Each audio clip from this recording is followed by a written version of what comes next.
Қазақтың болашағы, таңдау уақыты. Француз жазушысы Флобер, мен Сикстин капелласын бүкіл солтүстік мұзды мұхитқа айырбастамас едім деді. Басқаша айтқанда, мен зәулім ғимараттары, көпірлері, саябақтары мен мектептері бар ықшам, ақылды қаланы теңізден теңізге дейін созылып жатса да, бос далаға айырбастамаймын.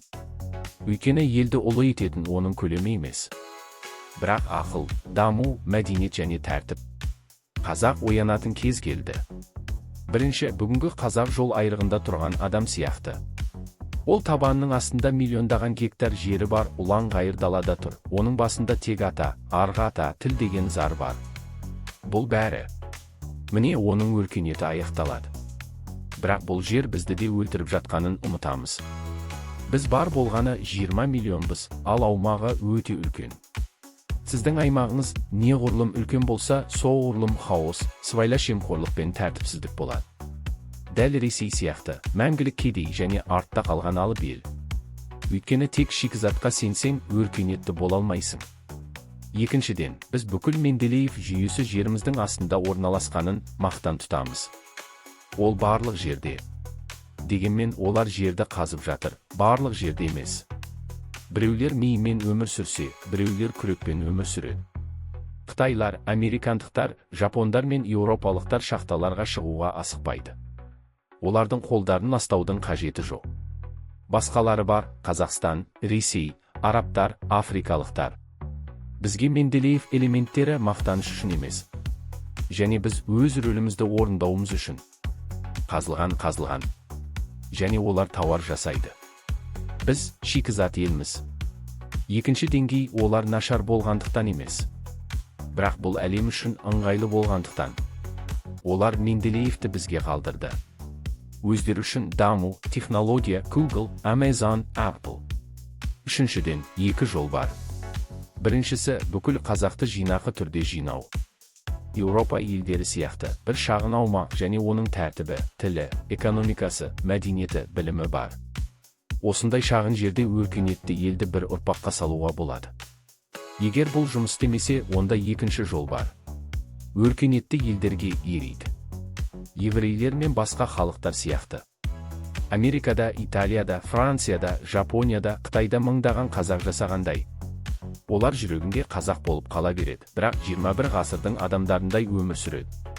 Өйткені мұнда оралу, батпаққа оралу деген сөз. Міне, армандар өледі. Бұл жерде адамдар бұзылады. Мұнда болашақ өлтірілуде. Италияда қазақ әйелі әлемдік опера дивасына айналды. Парижде қазақ әйелі 50 жыл бойы қазақ болып қала берді, бірақ бұл жерге оралуды ойламайды да. Америкада жүздеген қазақ жастары Google және басқа компанияларда жұмыс істейді. Ал олардың ешқайсысы Қазақстанға оралуды армандамайды. Өйткені олардың бұл жерде шаруасы жоқ. Және олар дұрыс сияқты. Жарыққа шыққан соң неге қайтадан шұңқырға бару керек? Сіз үлкен өлі жерде отырып, ғажайыпты күте алмайсыз. Ғажайыптар болмайды. Кең байтақ жерлер қашанда тәртіпсіздіктің, жемқорлық пен кедейліктің көзі болып табылады. Ұлтты тек жинақылық, өркениет қана сақтай алады. Қазақ тілін сақтағыңыз келе ме? Мәдениетті сақтағыңыз келе ме? Содан кейін өркениетті шағын мемлекет құрыңыз, немесе өркениетті елдердің арасында өмір сүріңіз. Бұл идеология емес. Бұл шындық. Ал мұны неғұрлым ерте түсінсек, қазақтың өзі қазған батпаққа сіңіп кетпеуінің мүмкіндігі соғұрлым жоғары болады. Қазақстанның өркениетті болатын кезі. Құрлық пен Қытай бізге өсуге қалай көмектесе алады?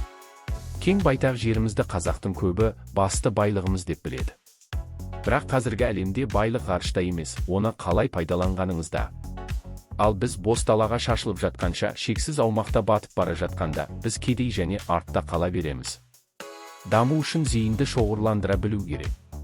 Өркениетті елдер деңгейіне көтерілу үшін жинақы, ұйымшыл, заманауи болуы керек. Неліктен бұл маңызды?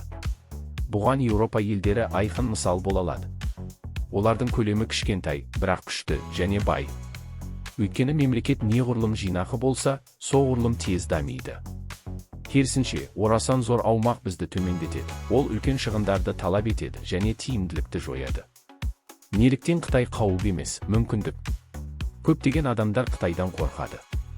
Бірақ Қытай ынтымақтасуға болатын және қажет болатын өркениетті мемлекет. Жеріміздің бір бөлігін қытайлар, жапондар немесе еуропалықтар игерсе, сол жерге ақша, технология, адам салады. Олар заманауи қалалар мен жолдарды салады. Ал біз жақын жерде бола отырып, олармен бірге дамитын боламыз. Өркениетті көршілермен қатар тұрып, олардың деңгейінде өсеміз. Бұл табиғи және өзара тиімді алмасу. Бізде жер бар, оларда технология мен тәжірибе бар. Сен маған, мен саған, дүние осылай жұмыс істейді. Және бұл қалыпты жағдай. Бұл қазаққа не береді? Шағын аумаққа бүкіл қазақ жинала алады. Онда біз қазақ тілін, мәдениетін, мақтанышымызды сақтап, дамыта аламыз. Өйткені жақын жерде өркениетті қалалар, экономика және болашақ болады. Ондаған жылдар ішінде Қазақстан заманауи, дамыған және күшті бола алады. Ал біз өркениетті елдермен тең бола аламыз. Ал мұндай елде тіл орнатып, салт дәстүр жасай аламыз. Мұның бәрі қазірдің өзінде біздікі, өз деңгейінде болады. Қорытынды. Бүгінгі әлем ынтымақтастық пен өркениетке құрылған. Қазақстанның ықшам, заманауи және бай болатын кезі. Көршіңнен қорықпа, далада қалудан қорық. Өркениетті елдердің қасында ғана біз өзімізді өсіреміз. Бұл ауру тек қазақ емес, орыс. Неліктен Ресейдің шексіз жерінен бас тартатын уақыты келді. Кең байтақ жерін мақтан тұтып, ата мен киелі сүйек деп ұрандайтын қазақ қана емес. Бұл ауру Ресейде де кездеседі. Орыстар да әлемдегі ең үлкен мемлекет деп айғайлап, оны мақтан етуге тырысады. Бірақ бұл мақтаныш емес. Бұл крест. Оларды біз сияқты кедей ететін де осы. Олар еуропалықтар сияқты өмір сүргісі келеді, бірақ олар мүмкін емес. Олар еуропалықтар сияқты киінеді, еуропалықтар сияқты тамақтанады, еуропалық көліктерге мінеді. Барлығында еуропалықтарды көшіреді, бірақ олар өркениетті бола алмайды. Өйткені олардың үлкен жері көтерілуге мүмкіндік бермейді. Оларға не кедергі? Бірдей мәселе, оларда тым көп қажетсіз бос орын бар. Олардың бар күш-қуаты шексіз жолдарға, шексіз қар мен лайға кетеді. Ал олар өздерінің шексіз отанын айналып жүгіріп жүргенде, олар нағыз еуропалықтар немесе өркениетті азиялықтар бола алмайды. Оларда әрқашан тәртіпсіздік болады. Әрқашан жауынгерлер болады. Қайыршылар мен ұрылар әрқашан болады. Орыстар не істеу керек? Олар да қазақтар сияқты істеу керек.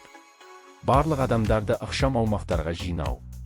Жерді құрылысты білетіндерге, американдықтарға, ағылшындарға, жапондарға, қытайларға беріңіз. Өркениетті көршілермен бірге тұрып, олармен бірге өседі. Сонда орыстар мәдениетті, өркениетті болады. Сонда олар жабайлар сияқты қорықпай, құрметтелетін болады. Неліктен бұл маңызды? Бүгінде артта қалған елдер күресуде. Өркениетті адамдар салады. Бізді бір-бірімізге қарсы қоюды тоқтату үшін бәріміз өркениетті болуымыз керек. Өйткені өркениетті әлем өзімен өзі күреспейді. Тек артта қалған елдер ғана күреседі. Тек оларды бір-біріне қарсы қоюға болады. Бір бөлме, сіз бәрін көресіз, сіз бәрін білесіз, сіз заттарды оңай ретке келтіре аласыз. 10 бөлме, сіз әлдеқашан адасып қалдыңыз. Бұл бей-берекет, лас, шыдай алмайсыз. Жерде де солай, кішігірім және сенікі, сіз қожайынсыз. Үлкен және бос, бұл сіздің қожайыныңыз. Ал сен енді адам емес, осы жердің құлысың. Қорытынды. Өркениет қоғамның даму деңгейі.